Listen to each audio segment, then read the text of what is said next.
So hey gas, আগে এই ভিডিওটি দেখো, তারপর এই ভিডিওটির ফানি ফানি কমেন্টগুলো পড়বো।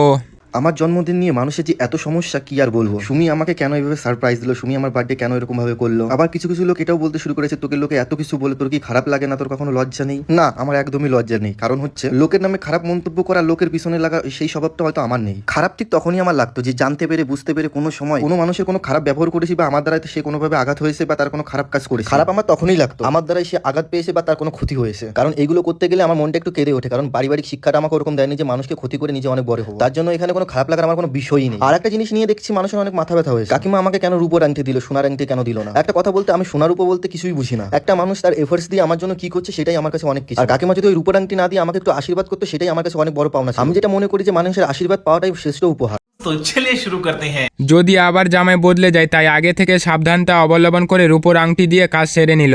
ये कहाँ फंस गया भाई ये क्या हो रहा है? ওইসব কিছুই না, কোনো কষ্ট না করে ভাইরাল একটা গার্লফ্রেন্ড পেয়ে গেছো, আর ওটা দিয়ে তুমি এখন চলছো। লোকে এটাই বুঝতে চাইছে তোমায় আর সুমিকে দিয়ে চলছো, তাই তোমাকে তাদের কথাই খারাপ লাগে না।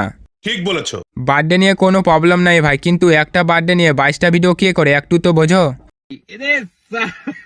এটা সারপ্রাইজ না সার্ভিস বুঝি না।